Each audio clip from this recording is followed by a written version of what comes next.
morning students. Welcome to Pioneer Convent School. Today we will start the next topic of the chapter bricks, beads and bones. The name of the topic is social differences. As in this chapter we are talking about Harappan civilization. तो Harappan civilization में हमें कुछ social differences भी देखने को मिलते हैं कि how this society was different from other civilization. यहाँ के सोशल डिफरेंसेस क्या थे कि हमें एक एविडेंस ये देखने को मिला है कि यहाँ के जो लोग थे, पीपल जो थे वो क्या करते थे, अपने डेड्स को बरी करते थे. एविडेंसेस के थ्रू हमें ये पता चला है कि ये जो लोग थे अपने डेड्स के साथ ऑर्नामेंट्स को भी बरी करते थे. मतलब जो भी उनकी ज्वेलरी, जो भी आभूषण गहने होते थे वो अपने डेड्स के साथ उनको बरी करते थे. लेकिन ये हमें जो एविडेंसेस मिले हैं ये हमें सारे साइट्स पर नहीं मिले, ये हमें कुछ लिमिटेड साइट्स पर ही मिले हैं. जो हड़प्पन सिविलाइजेशन थी वहाँ के लोग क्या करते थे, लाइफ आफ्टर डेथ में बिलीव नहीं करते थे.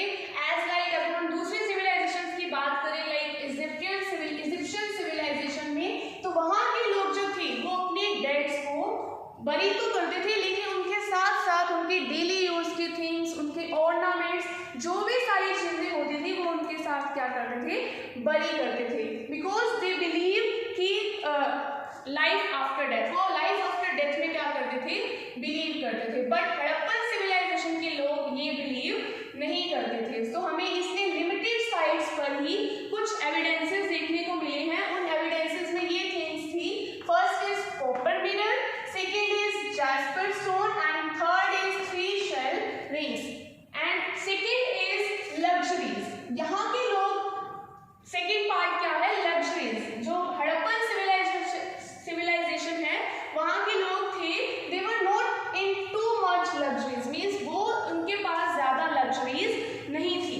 वो ये लग्जरीज भी कितने टाइप्स की होती हैं, 2 टाइप्स की होती हैं. इनमें एक तो ये यूज करते थे बेसिक यूटिलिटी, मतलब जो उनके यूजेबल थिंग्स होती थी. Like for example usable things में क्या आ जाएंगे, टूल्स आ जाएंगे, पोट्स आ जाएंगे एक्सेट्रा. एंड जो सेकेंड थे वो लग्जरीज आइटम्स थी, मीन्स प्रेशियस आइटम्स थी. उन आइटम्स में द मेन आइटम वॉज फ्यांस. ये फ्यांस एक ऐसा मटेरियल होता है जो किससे बना होता है, सैंड से या स्टोन से, और इसको कलर के साथ मिक्स करके फिर उसको क्या किया जाता है, पकाया जाता है और फिर ये एक प्रेशियस आइटम बनती है. सो ये लग्जरीज एंड ब्यूरियस के थ्रू हमें हड़प्पन सिविलाइजेशन में कुछ सोशल डिफरेंसेस देखने को मिलते हैं.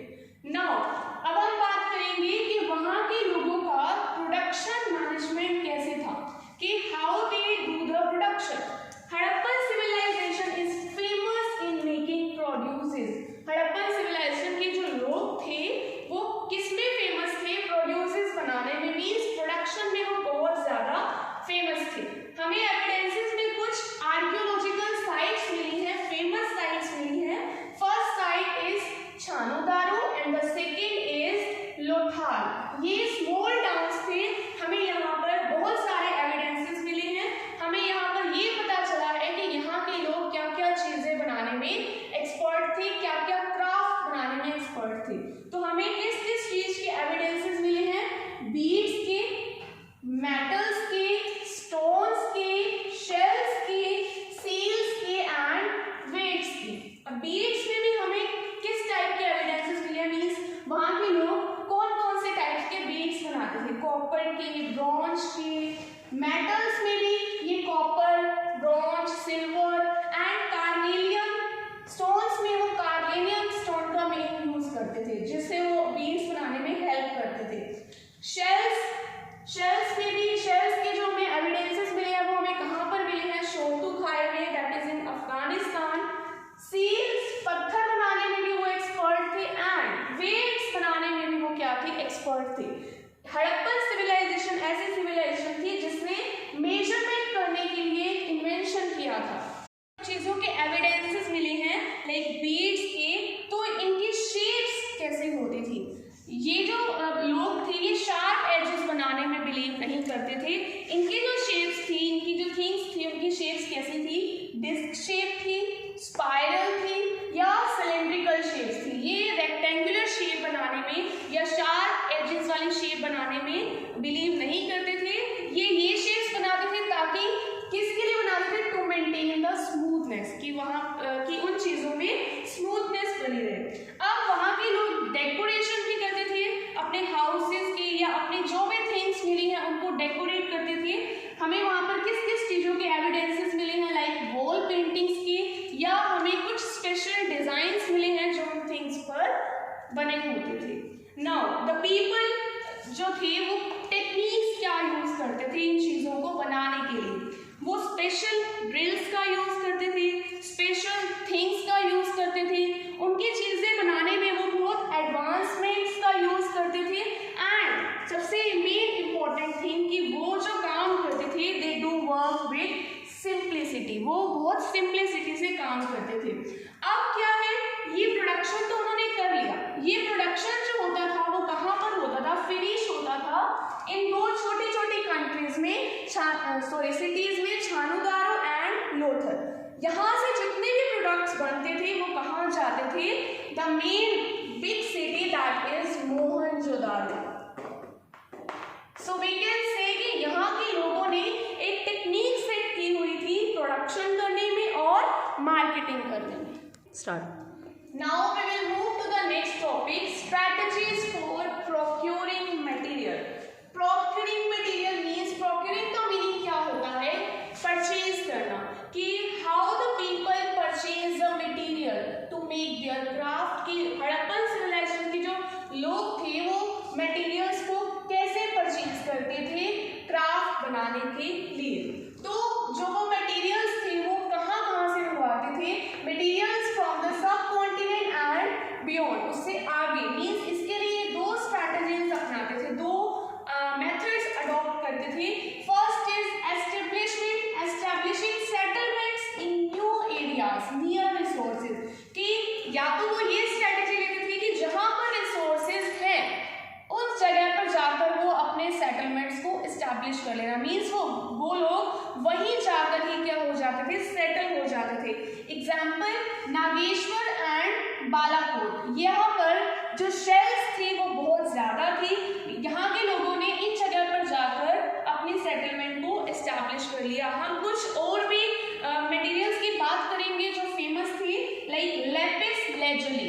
ये बहुत एक प्रेशियस स्टोन है, एक ब्लू कलर स्टोन होता है। ये कहाँ पर फेमस था? शोरतुगाई में। Second is carnelian, it was also precious stone. इसके हमें एविडेंसेस कहाँ पर मिली है? गुजरात में। मेटल्स के एविडेंसेस हमें कहाँ पर मिली है? राजस्थान में। एंड स्टेटाइट जो सील है, जो हमारा पत्थर है, उसके एविडेंसेस हमें कहाँ पर मिले हैं? राजस्थान एंड गुजरात में। तो एक तो मेथड ये था कि जहाँ पर रिसोर्सेज ज्यादा है वहां पर अपनी एस्टैब्लिशमेंट कर लेना।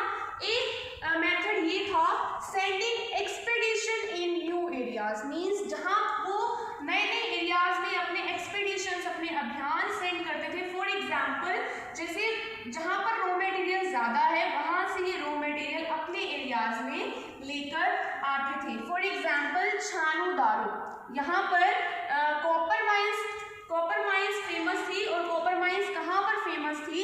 Khetri mines in Rajasthan. राजस्थान के खेतरी माइंस में क्या फेमस था? कॉपर फेमस था। और यहाँ पर एक कल्चर भी फेमस हुआ था, and that culture was Dnyaneshwar Jodhpura culture. अब हम बात करेंगे कॉन्टैक्ट विद डिस्टेंट लैंड्स, कि जो हड़प्पन सिविलाइजेशन थे वहाँ के लोगों का जो डिस्टेंट लैंड्स है, जो बहुत दूर दूर लैंड्स हैं, उनके साथ भी कैसे कॉन्टैक्ट था। मीन्स वो ट्रेड इतनी दूर डिस्टेंट लैंड से कैसे करते थे। सो इसके लिए जो सबसे पहले जो मटेरियल था कॉपर था, उन्होंने वो कहाँ से मंगवाया था? ओमान से। Oman is in Arab. Means हमें एविडेंसेस मिले हैं कि ये जो कॉपर है वो कहाँ से मंगवाया गया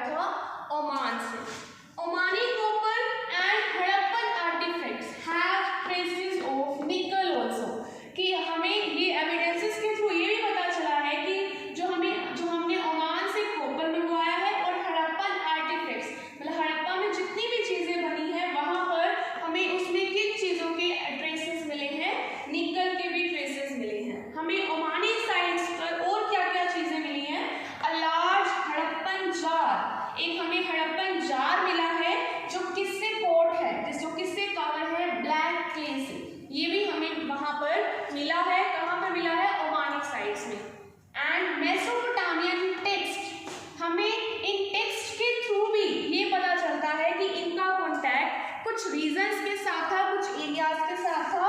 उनका नेम क्या था? First name is Dilmun. Dilmun is the island of Bahrain. Second is Magan and Meluha, जिन्हें हम पॉसिबली क्या कहते हैं? हड़प्पन रीजन भी कहते हैं। सो इनके थ्रू हम ये कह सकते हैं कि हड़प्पन सिविलाइजेशन के लोगों का डिस्टेंट लैंड्स के साथ भी कॉन्टैक्ट था, मीन्स उनका डिस्टेंट लैंड्स के साथ ट्रेड रिलेशंस काफी अच्छे थे। Now we will move to the next topic, seals, scripts and weights. हमने as we have earlier discussed कि जो हड़प्पन सिविलाइजेशन है उसमें एक मेन चीज यूज होती है, दैट इज सील, एक पत्थर। उस सील का क्या नेम था? Steatite. So firstly we will discuss about seal and sealings. ये सील एक स्टैम्प होती है, as we have earlier discussed. Seal का हम यूज किस लिए करते थे? Use to facilitate long distance communication. अगर हमने लॉन्ग डिस्टेंस कम्युनिकेशन करना है तो उसके लिए हमें किसका यूज करना पड़ता था? सील का। हमने एक बैग लिया, बैग पर क्या होती थी? एक सील, एक स्टैम्प लगा देते थे। एंड सीलिंग, सीलिंग क्या होती है? वो हमें ये कन्वे करती है आइडेंटिटी ऑफ द सेंडर, की भेजने वाले की आइडेंटिटी क्या है। सो सील एंड सीलिंग्स के बाद हम क्या बात करेंगे? स्क्रिप्ट की। उस सील पर एक जो स्टेटाइट होता है, उस सील पर क्या होती है? एक स्क्रिप्ट मेंशन होती है, एक स्क्रिप्ट लिखी होती है, कुछ एनिमल की पिक्चर्स भी होती हैं। And that script was enigmatic script. Enigmatic means ऐसी स्क्रिप्ट जिसे हम डिसाइफर नहीं कर सकते, जिसे हम अब तक समझ नहीं पाए। As it has written also that it is undeciphered till date. आज की डेट में भी ये जो स्क्रिप्ट है उसे हम अभी तक समझ नहीं पाए। It was not alphabetical. Alphabetical, ये अल्फाबेटिकल भी नहीं थी। It was written from right to left. ये राइट से लेफ्ट की तरफ लिखी जाती थी। जैसे हम नॉर्मल हिंदी लिखते हैं तो हिंदी में हम कैसे लिखते हैं? लेफ्ट टू राइट लिखते हैं। लेकिन यहाँ पर जो स्क्रिप्ट थी वो कैसे लिखी गई थी? Right to left. It had too many signs. इसमें जो साइंस थे वो भी कितने हैं? बहुत सारे, 375 से 400 तक इसमें साइंस थे। और जो ये स्क्रिप्ट है वो हमें इसके जो एविडेंसेस है, मतलब हमें किन किन चीजों पर ये स्क्रिप्ट मेंशन मिली है? सील्स पर, कॉपर टूल्स पर, जार्स पर एंड ज्वेलरीज पर।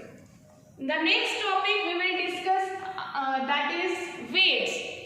सो वेट्स के बारे में अगर हम डिस्कस करें तो वेट्स में हमें किस किस चीज के एविडेंसेस मिले हैं? क्यूबिकल वेट्स की, जिसे हम क्या बोलते हैं? शर्ट्स। क्या बोलते हैं? शर्ट्स। इसमें हमें वेट्स को मेजर करने के लिए डिफरेंट साइजेस यहाँ पर थी।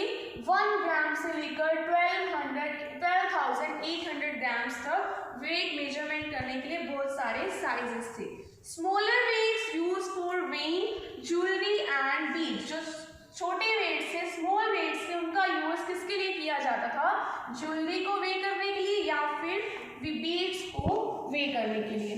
सो I hope you understood the topic. Thanks and have a nice